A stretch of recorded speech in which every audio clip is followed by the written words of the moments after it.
I'm a widower. 6 winters I kept my house like a tomb, windows shuttered, lamp unlit, meals set for 2 that no one ate. I told myself I kept the light out of respect. The truth was harder. Light showed the empty chair and the unmade bed. Light let the town see me. I wanted to be invisible. Then, one night, 3 knocks on the door cut through the dark like a small hammer. 3 quick raps, nothing more. I remember the sound as if it were wind, sharp, small, impossible to ignore. When I opened the door, there was a child on the step, hair crusted with snow and cheeks red as a winter apple. She was no taller than my shoulder. Her hands were bare. She clutched something to her chest that I would later learn was a wool blanket with a smear of blood on one corner. Her voice was thin but steady. She said 3 words that broke me open and started me stepping out of the shadow I'd built. Mamá, necesita ayuda. She didn't ask for bread. She didn't want money. She had the urgency of someone who'd learned how to ask for what mattered. She looked at me like she expected me to do something about it. Her name was Emma. She was 6 years old. She spoke in Spanish because that's the language her mother used when fear made her small and fierce. I stood there in my doorway, the chill inside my chest answering the cold outside, and for a long breath I did nothing. My hands remembered how to fold a blanket, how to mend a boot, how to skin a hair, but they had forgotten what to do when someone wanted me for something other than work. "Where's your mama?" I asked, and my voice sounded older than I felt. She breathed out a little sound and pointed down the lane toward the river. "She fell," she said. She can't breathe." I had not heard a knock on my door in 6 winters. I had not promised anything in 6 years. I should have let the wind take them both. I should have stayed where I was and kept the dark as a wall between me and the world. Instead, I did something I had not done since the day they were buried. I promised. "If you stay on the porch, you keep the lantern at the step." I handed her the small oil lamp hanging by the peg, the one I kept for emergencies. It was a poor thing. The glass was nicked and the wick was short, but it gave enough light to keep a child from disappearing into the dark. "Hold it up so I can find you on the way back." She nodded like she understood the seriousness of it. She wrapped her small hands tighter around the lamp, and the cold took the breath from them. Her teeth chattered almost as much as mine did as I pulled my coat around me. I found my wool cap on the peg where I'd hung it, and the old muffler my Rose had knit the summer before the storm. There was a hole in it now, another place where the world had worn through. If you want a measure of how dead I was inside, then know this. The promise I made that night felt like a nailed board across an old trap door. It was not a grand vow. It was not a prayer. It was the simplest, smallest pledge a man can make. I will go. I will try. You could have put the whole of me into those 3 syllables and found them empty. Still, I slid my hand into the latch and went out into the dark. If a story about second chances matters to you, stay with me for what comes next. The storm had switched from a steady wind into something meaner as soon as I stepped off the porch. Snow blew sideways, powder stung exposed skin, and the road to the river was a white sheet with no edges. The lantern's feeble flame fought against gusts that wanted to snuff it like a candle in a draught. Emma's lamp was a bob of amber not far behind me. She walked close to the house at first, then broke into a trot to keep up. I moved like a man who was relearning his body. The wood under my boots squeaked. My horse, May, slept in the lean-to beyond the barn. I had not meant to use her tonight, but my legs remembered the ache of riding and the steadiness of a good animal. She was reluctant. 8 winters of little use had made her stubborn, but at last I tugged the rope and she stepped into the snow with me. She was patient. She had always been patient. The road down to the river is a crooked thing, more gullies than a road. In summer it takes a good hour to make the way carefully.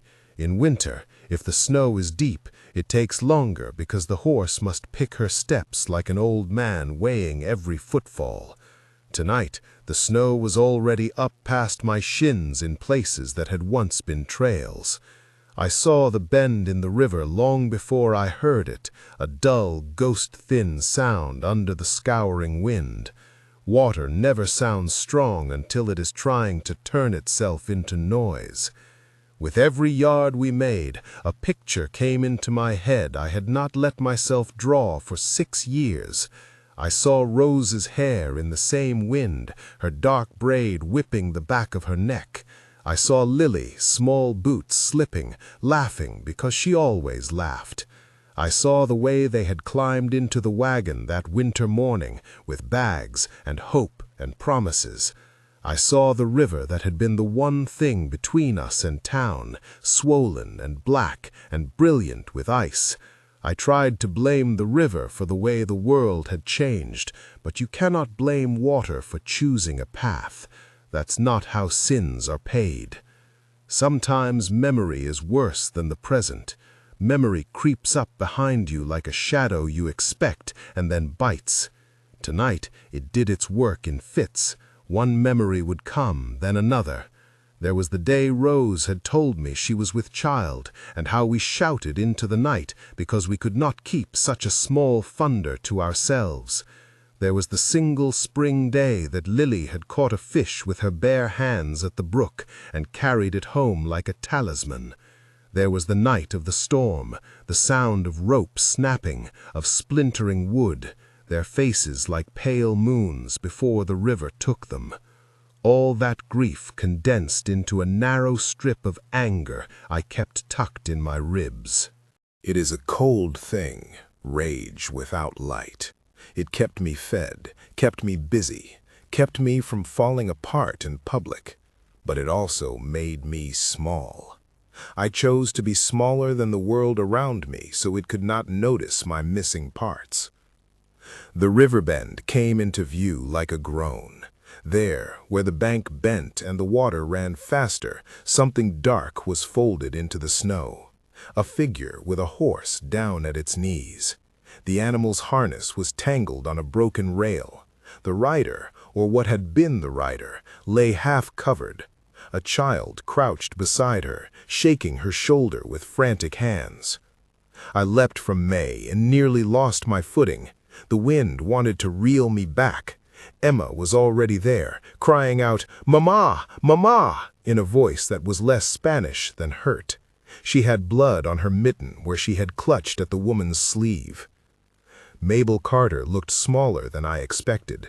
She was big from carrying inside her a child, but she was worn by the trip and the cold and the hours of trying to keep herself upright. Her lips were blue, her breathing was shallow, her eyes half closed. When she saw me, she blinked as if the world had given her the first sign of kindness for a long time. "Sir," Emma said, pointing. "She can't." I do not know why the word "sir" still worked in the world. It's an old comfort. I knelt and reached for Mabel as I would have for a sack of flour, steady the shoulders, take her weight, listen for lungs. The river's air made everything metallic in my ears. I smelled horse and leather and cold and the tin sheen of blood. "You're going to come with me," I said. It came out rough. I have always spoken in rough things. I felt like I had to order my body into action as if it were a stubborn ox. "We'll get you warm. Your baby, don't think of things now. We'll light the stove and we'll see." She tried to speak and only moaned. Her hands were clumsy and slow. She could not hold my wrist, but she pressed it to her cheek as if to know I was there. Emma clung to her skirt. She had wrapped the blanket around something small. I could see the smear of blood again, and fear hit a different part of me, a clean, urgent place that remembered things not because they had been mine, but because I would not let that smallness die in the snow. There were practical things to do. My first lesson from being alive on the plains is that when a body is failing you, you do not speak of future plans. You act. I told Emma to hold the lamp high, to stay low and keep the wind off Mabel's face, and I took Mabel's other arm and tried to lift her. She resisted with a small force of pride or pain, the kind that makes people refuse to give up, but she had not the strength. We used the horse like a sled. There was a short way between the road and my cabin, but it is a long way when your steps sink and the world is one gray wall. I wrapped my arms around the woman, and the animal's ribs were hot and human. I slid my legs into the snow, and May cushioned steps, and we made way. The barn's lean-to cut some of the wind when we passed it like a holy place. The cabin smelled like dust and old cloth, and the one thing I had left of the life I shared. Rose's hand-smoked jam in a jar under the counter, Lily's small boot tucked behind the hearth, the rocking chair near the stove that used to hold 2 songs. When I opened the door, the warmth hit me like a hand. It was not much, but it was enough to make Mabel cough and cry at the same time. I moved fast because speed gives you the illusion of control. I stripped her wet coat, wrapped her in thicker blankets, and set the oil lamp in a place where it would not fall. The hearth took wood like a good steward. The flame licked and grew. For a time, the wind was no more than an old dog pacing outside. The smell of smoke and wool was ordinary and almost sacred. For a man who had lived 6 winters in a dark house, the ordinary things can recover you. Mabel's labor had started before we found her. When we reached the warmth, she moaned in a way that told me as clearly as any midwife's note. The baby was coming now. I have seen births in the town from a distance, the way people come together for things that must be done. I had watched Deborah Kramer deliver 2 children in the warm, tidy room of the general store, hands quick and sure. I had listened when Reverend Hughes told stories of how the town looked after its people. None of that prepared me for the truth. There is a frail line between skill and luck. I pulled out the tin basin from under the cupboard and boiled water in the kettle. Steam rose like a prayer. I found clean linens. Rose had been a fuss about clean linens, and old strips of rope that I boiled for tying. I did what I had been taught by the little things of life. Boil, clean, cover. It is not modern medicine, but it is better than leaving a woman and child to the river. When labor starts, the time collapses. Minutes stretch into small eternities and then shrink again. Mabel's breaths came in sharp pulls. She would close her eyes and her jaw would draw tight, and then she would cough and hold herself like a plank.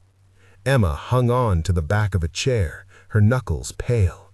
She kept whispering, "Mama, Mama," not in a way that asked for reassurance, but as a habit, a spell. Once in a while she would look at me as if waiting for some signal that I would fail again. I felt the weight of that look more than the cold. There were 2 kinds of people at births, those who need to do something and those who need to be watched. I am a man who needs to do. It steadies me. It saved me in places where I could have died inside. The first sign the child was near was the sudden change in Mabel's face, some kind of fierce light that takes the place of all thought. She reached for my hand, found it, squeezed hard enough to bruise. "You're here," she said, and the voice was like sand. That small thing, recognition, kept me breathing. I won't give you a play-by-play of anatomy. I will tell you what matters. The child was coming fast, and there were no comforts and no time to talk about whether we were ready.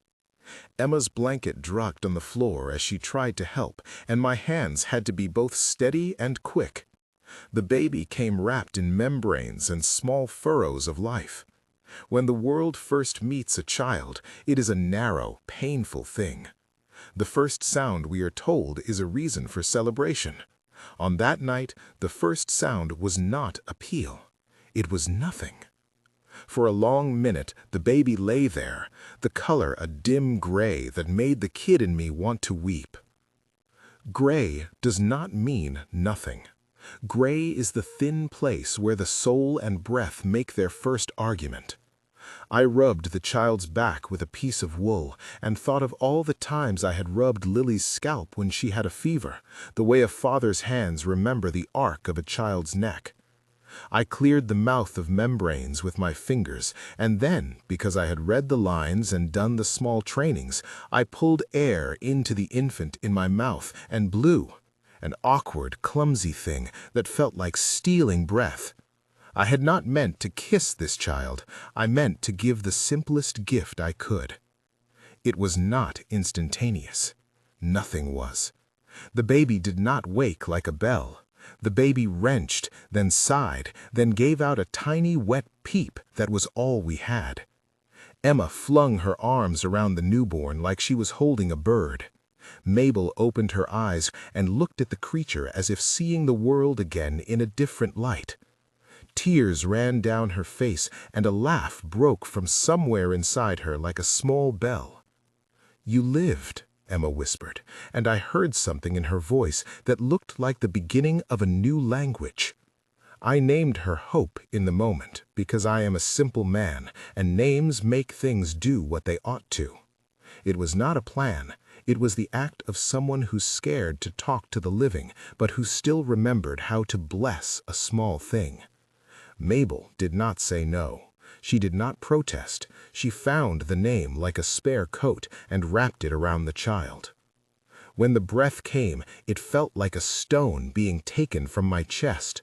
I had been holding it for years without knowing. The baby's cry was thin but true, and the sound filled the cabin as if it had always been there waiting for the right set of lips to make it happen. It broke something in me that I had made of wood and coal. I sat down on the edge of a box and I cried. I had not intended to cry. I had not practiced being soft. But a man's face does not have to be hard all the time. I let the salt run down because the salt seemed right. It cleansed me in some way I did not have words for. Mabel's recovery in those first hours was slow and stubborn. She slept after the birth the way a person sleeps after something heavy is lifted. The muscles let go. She woke with the baby at her breast, and I saw the line in her face that said she would bear the cost of living, and that the cost would be worth whatever it must be. Emma slept in the chair with the blanket over her knees, the lamp at her feet unflickering. She was small and fierce, and had become the beginning of my soft spots. I should have expected that the world would not let us keep this small miracle unremarked.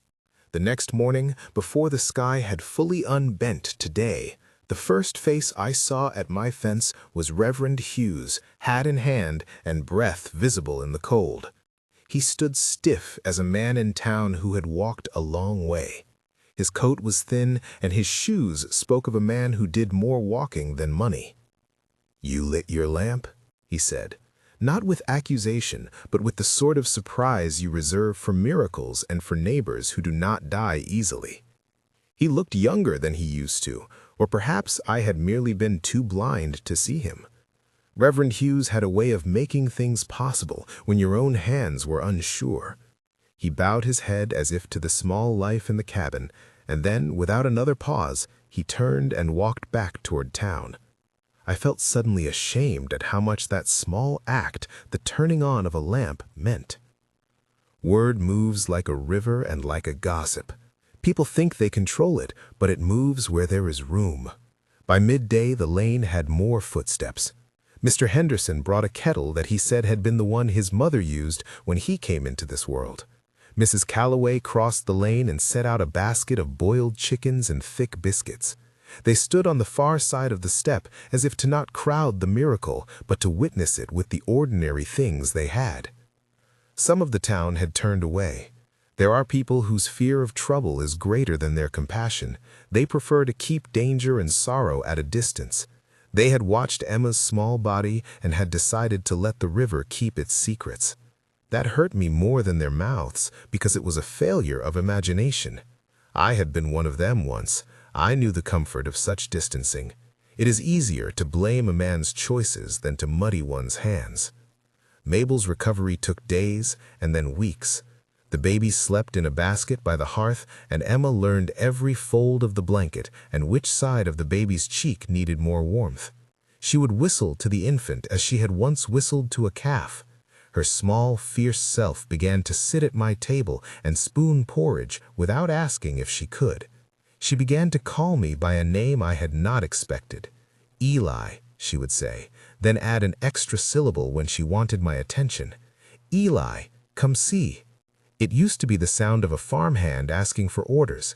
It became the sound of a child naming a person. And yet I must not let you think that everything was sunlit from that first cry. Being present is a practice of patience and pain. There were moments when I saw Rose's face in the steam and Lily's laugh in the baby's cry, and my chest would close up again.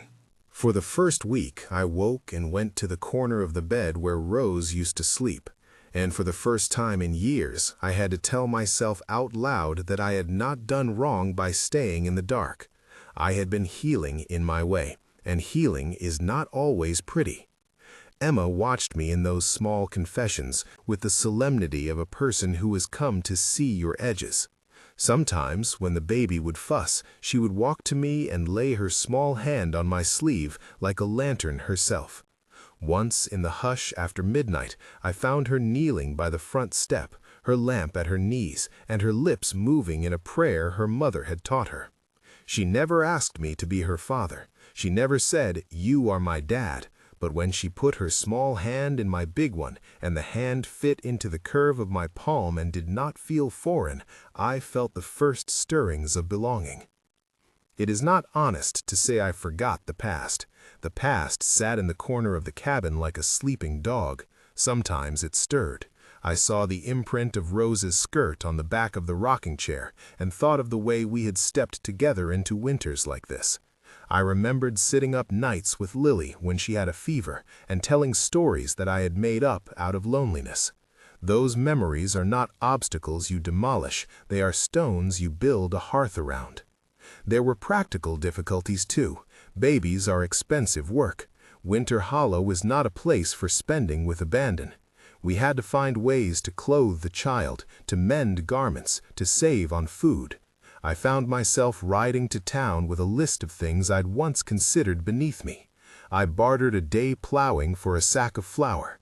Mr. Henderson taught me a stitch that made coarser threads last an extra season. Mabel, when she was able, kept a ledger of what was needed and when.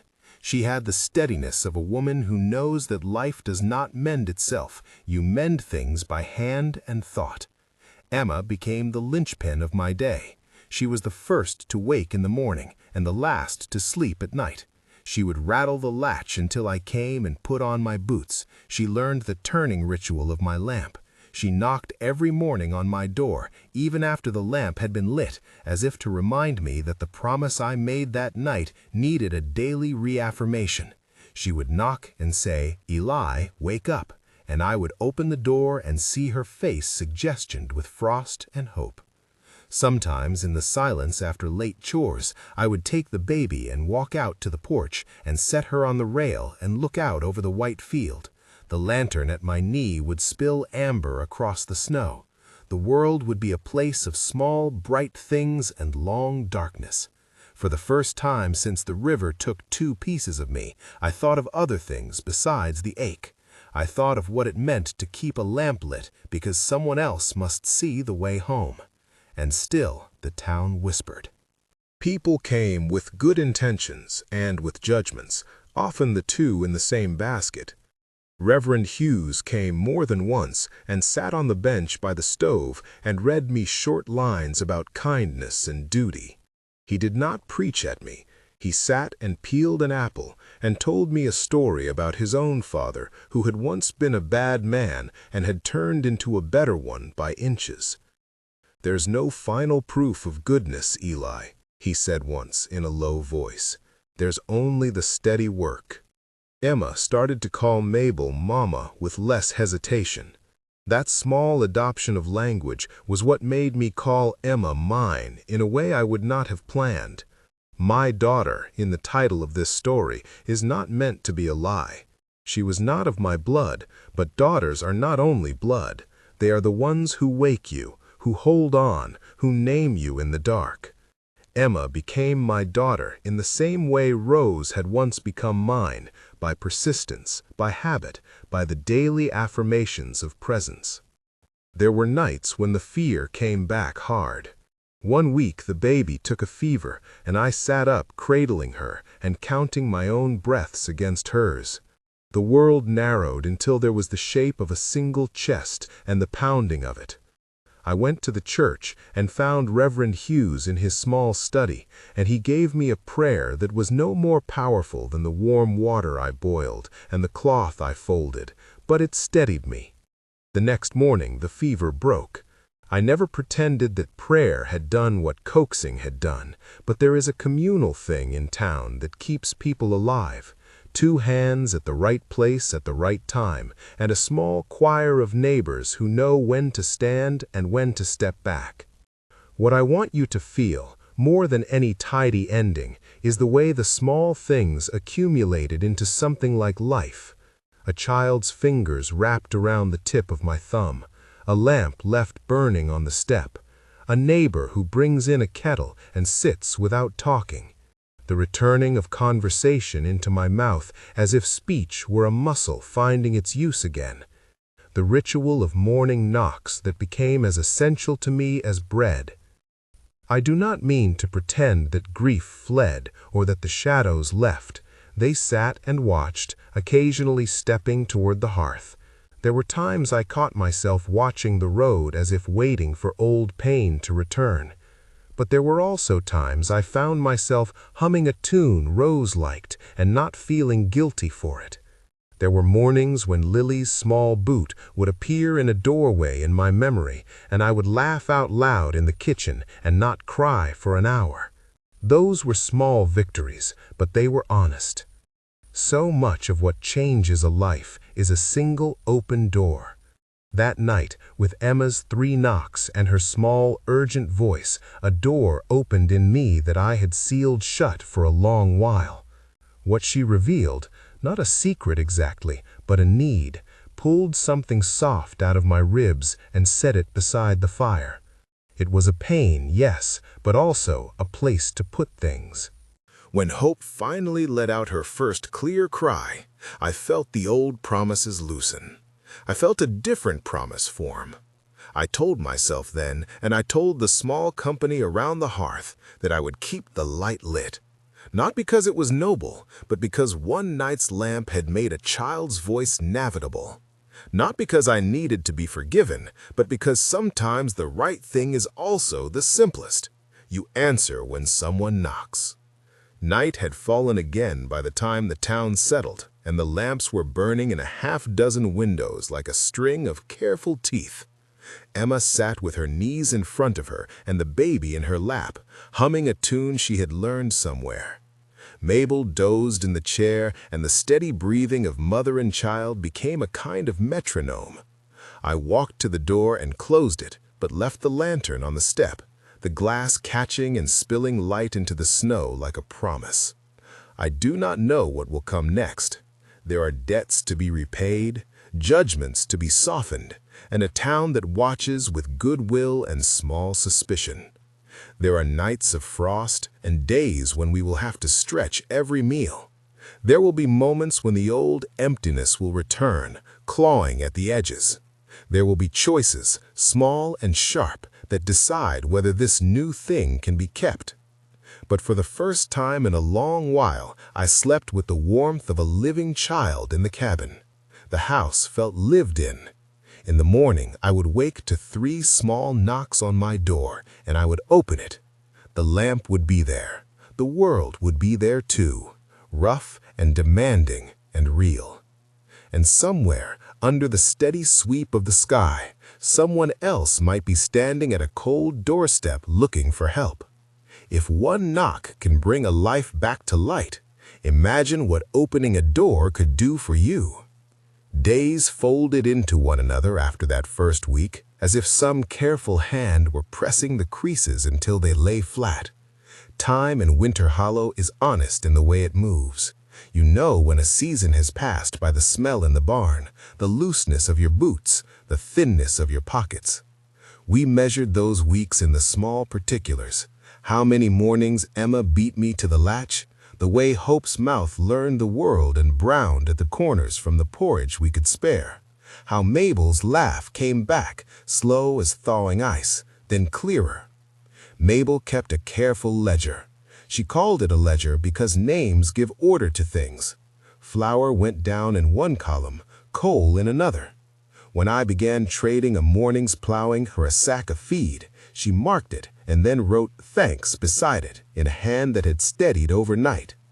People think of women in such times as only the keepers of the home, but Mabel had a mind like a sharp knife.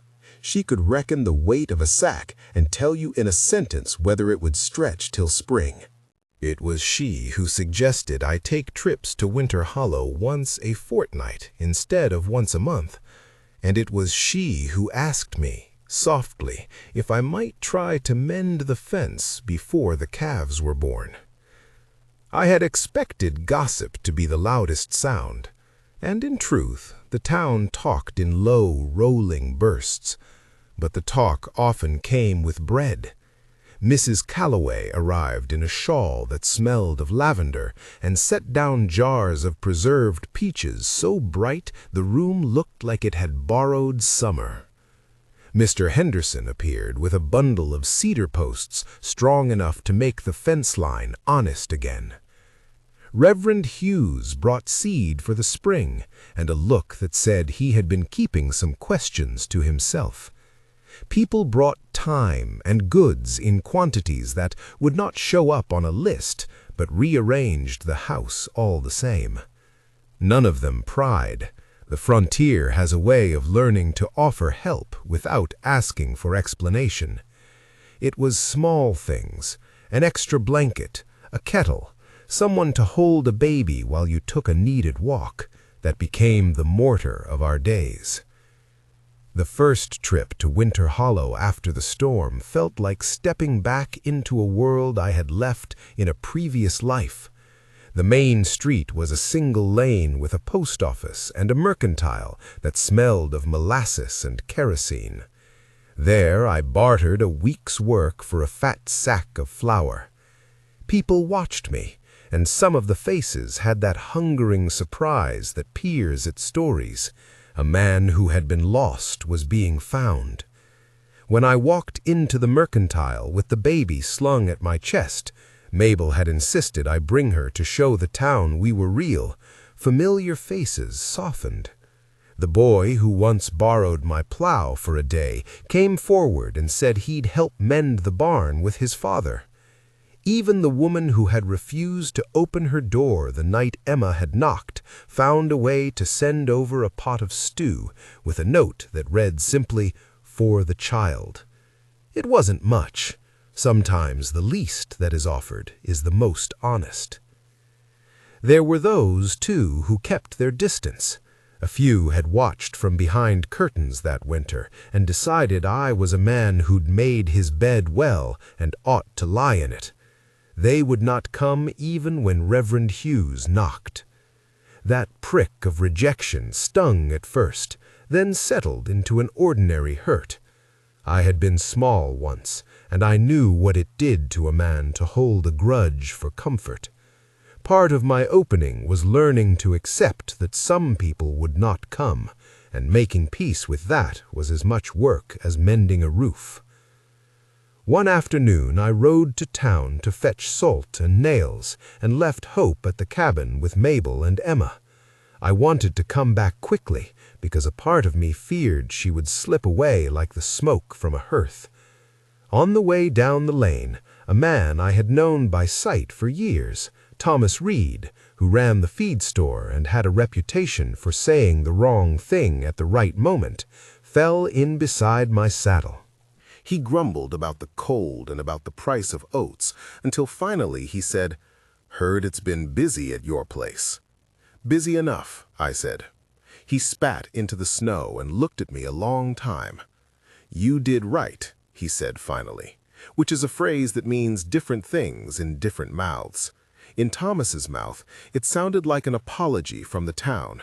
He left without saying more, but that afternoon when I returned, the barn was lined with fresh boards, and the fence between our pasture and the hollow looked like it meant to stay upright for a while. Mabel and I learned the small intimacies of shared work, the way we had learned to hold an infant. She had habits born of years of hardship, ways of folding sheets that kept them from pilling, of washing the grease from a pan without eroding the metal. When she taught me to set the dough, it was with an economy of movement that felt like teaching a man to pray. At first I fumbled, I knocked a bowl and scolded myself. But then I found that even the clumsy things mattered. The dough rose in its bowl, and the smell turned our cabin into a different house. There is a moment in the slow work of two people learning to be more than neighbors when speech begins to come back without armor. For me, it started in a small argument over a stove. Mabel insisted the stove had to face the wall. She said it saved fuel. I insisted it should face the door because I liked the way the light hit the floorboards. We stood each on a side of the stove and argued in short sentences, like two people relearning the cadence of conversation. We laughed then, and it was not the brittle humor of someone trying to pull a memory loose. It was real. From that laugh came warmth that had nothing to do with coal.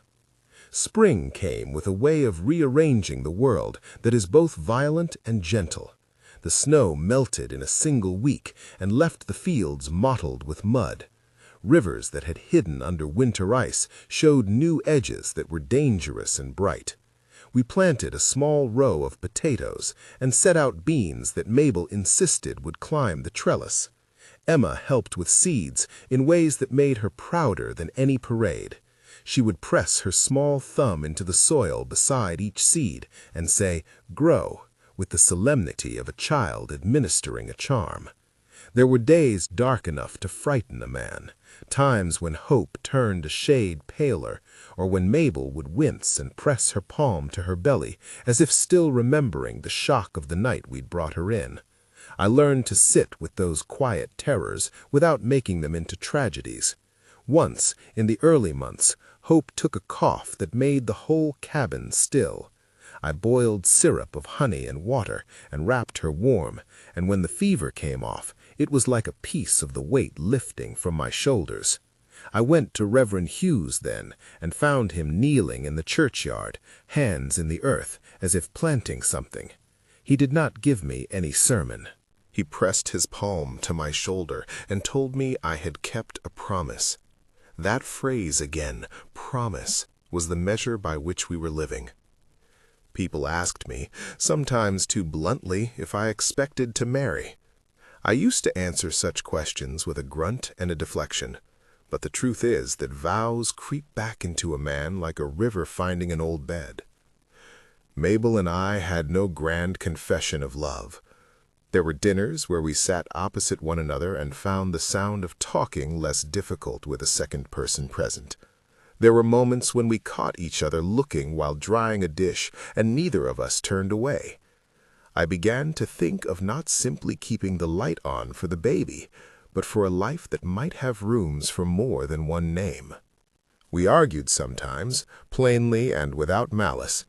Once in a month, when we took in more work than usual, I came home late, covered in mud, and learned that Mabel had sold a small parcel of preserved peaches to make ends meet. She had not told me. I felt both betrayed and ashamed. Ashamed because I had always thought I would be the one to provide, and betrayed because she had not trusted me to know when things were tight. We sat on opposite sides of the table and spoke in low voices until our words brazed the sharp edges. In the end, Mabel reached across and took my hand. "We are a ledger," she said. "We will be careful." It was not the epiphany of a play, but it was the formation of something like agreement. Emma continued to be the pulse of our mornings. She had a way of inventing games that made the day seem less heavy. She taught Hope to follow a leaf with her eyes and applauded when the infant managed to hold up her head for a second.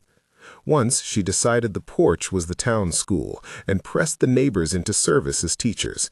Mrs. Calloway taught letters over a kettle of porridge, and Reverend Hughes came sometimes to barter stories for cookies. The front room of the cabin, once a place where I kept my grief, became a small schoolhouse with a chalkboard and a ring of crooked chairs. Children who normally had no cause to walk our way came and sat, legs swinging. They sang a song that Emma made up about lamps and would tap the rhythm with spoons.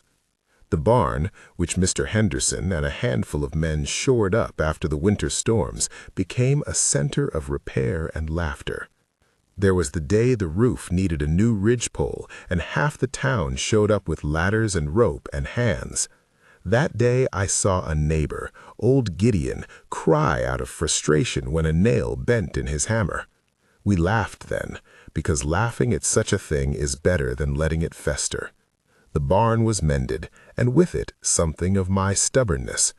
I had always thought a man would be judged by the work he could do alone. I was learning, slowly, the economies of asking. There was one small crisis that could have undone us. In late summer, the river rose after a sudden thaw in the mountains. It ran quick and angry, and ate at the bank near the path that led to town. The low pasture where we kept a few sheep turned to a field of rivulets, and one dawn a ram was gone, taken by the mud. I remember the sound of Mabel's voice when she called out that the water had taken a fence post and that the path might be unsafe. We saddled May and rode hard toward the crossing, and for the first time in a long while I felt the familiar sober roar of danger in my head. The crossing was worse than I had feared. The river had backed up, making the ford deeper and the current swifter.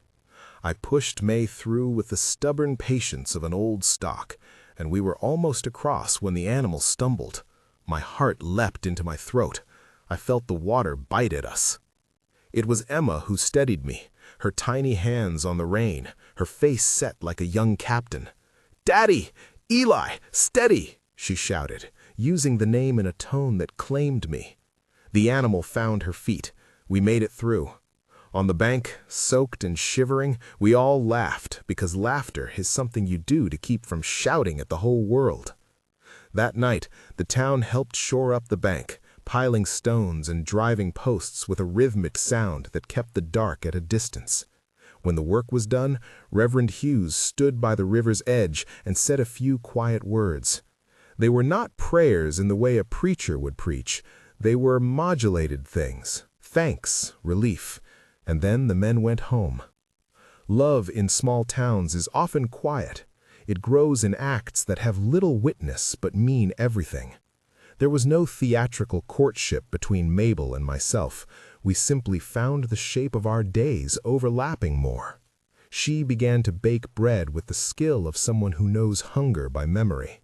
I cut firewood more carefully so that the mornings would be warmer. Our hands learned a choreography of passing things, a knife, a bowl, a baby, and the choreography became a language. There were nights we would stand at the door and look out at the lanterns in the hollow, and neither of us needed to say anything. The light said it. When the subject of marriage finally arrived, it did so without drama. Reverend Hughes came around one afternoon with his hat in hand and sat on the porch and told us that there'd be a small service at the church if we wanted it. It would be small, he added, in that way that revealed he had already decided it would be a good thing. We agreed, both of us in the same way two people decide to plant a tree, because it seemed the thing you should do to give roots to what had started. We kept the wedding to the honest simplicity the town favored. Mabel wanted to wear Rose's old shawl. Rose had been Mabel's friend once before the river took her, and so we pinned it in place. The shawl smelled faintly of wood smoke and jam. Mrs. Calloway made a cake that tasted of butter and a dozen different memories. Mr. Henderson hammered a bench in the church for the occasion. People came who had once kept their distance and stood with the rest, some with wet eyes, others with nods. Reverend Hughes said a few words about promises kept and work done accordingly, and then we walked out of the church with a small hush like the one after a bell. No grand proclamation had changed us. We simply found ourselves standing more often beside one another than apart. The wedding did not erase memory. Walking back to the cabin after we were married in the simplest terms a man can manage, I pressed my thumb to Mabel's knuckle and felt the familiar stubble. She laughed because it tickled.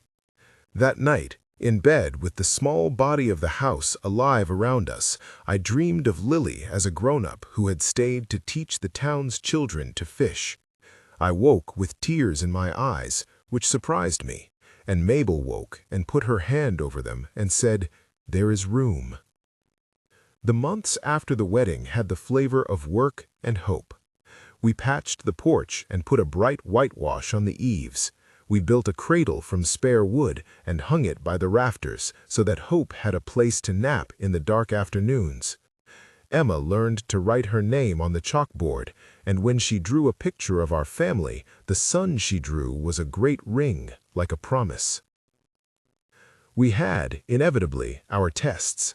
Once in the late winter, a cough traveled through the children in town and landed on Hope with a ferocity that made the inside of the cabin feel like a held breath. Her chest bobbed under my palm, and Mabel sat up all night with a rag over her breast, wetting it and changing it with the patience of someone tending a lamp.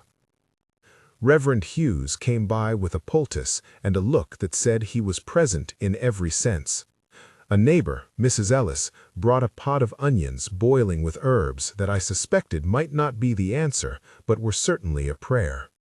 For 3 days I thought the world might take us, that the river would have its way with the bright things. Then, on the 4th morning, Hope opened her eyes and peered at Mabel and tried to smile. The fever passed like a storm. We did not celebrate loudly, we simply let one another breathe and go about mending. It is often the non-dramatic work that seals a life. The small rituals embed themselves. Emma's morning knock remained our daily sacrament. She would stand at the threshold, tapping thrice, voice thin and triumphant. "Eli, wake up!" I would open the door and find her face rhymed with frost and hope. One winter, a neighbor came by to ask for help she could not provide. Another morning, a man lost in life came to set the wrong of his past right by naming his debt out loud and offering to swap labor for what had been broken. The town learned we were in it for the long haul, and it repaid us by showing up in ways one doesn't notice until the ledger is tallied. Time, which had been a grave in those first 6 winters, became a place of accumulation. Bones healed in the sense that time numbed their rawness, but the heart mended because of repeated small gestures. There are things you cannot forget: the shape of the river in a storm, the sound of a wagon wheel snapping, but you can learn to carry them differently. My grief lived in the same house as my love. It did not go away. It shared a room. Years do things to a man. They smooth the edges and sharpen others. Lily's laugh found a home in the little warble Hope made when she learned to call my name.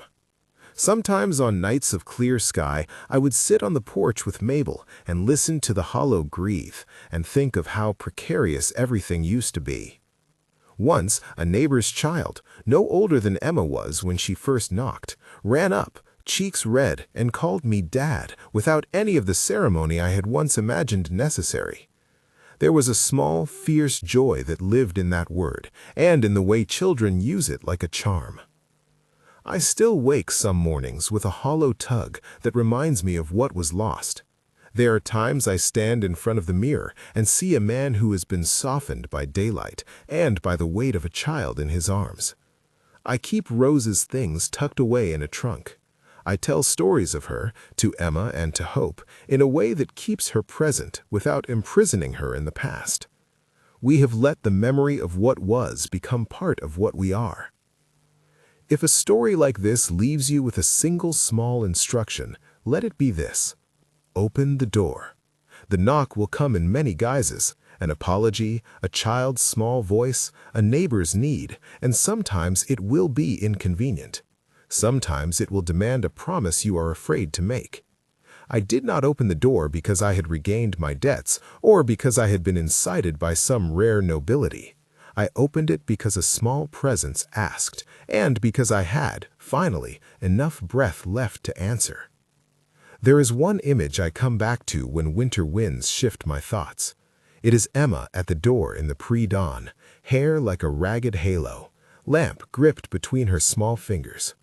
There is the sound, the 3 knocks, and there is the voice, Mamá, necesita, ayuda. What she revealed at midnight was not a secret about the world. She revealed the kind of person we might be if we let a child name us into it. She revealed that the part of me I had sealed away could be used again to hold something living. It was not sweeping or glorious. It was simple and patient and necessary. We live now with a light on the porch every night. The lamp sits there like an answer. Children come to knock, and sometimes they bring their own small tragedies. We listen. Sometimes we mend what can be mended. Sometimes we provide only a bench and a warm cup and the knowledge that the world still contains people willing to sit. Rose grew into a girl who took after both her mother and the town. She is strong and stubborn and prefers to hammer nails before she eats breakfast. Emma, who once had only a lamp to call her own, now sleeps with the certainty of belonging. If you ask me whether it was the baby or the child who saved me, I will tell you the truth as plainly as I can. It wasn't any one person who did the saving. It was the knocking, the answering, the work afterward. It was the succession of small acts, lighting a lamp, boiling water, mending a fence that built a life back into me. It was Emma's faith in someone on a cold night and Mabel's stubborn refusal to give up that stitched the wound. What my daughter revealed at midnight broke me open, yes, but it also let me be filled. If this story found a place inside you, take a moment to pass it along. Share it with someone who needs to be reminded that a single door, opened by a simple answer, can change the course of a life. Tell me in the comments about the time you opened a door or when someone opened one for you. It might be the smallest thing you ever do, and it might be the way a life begins again.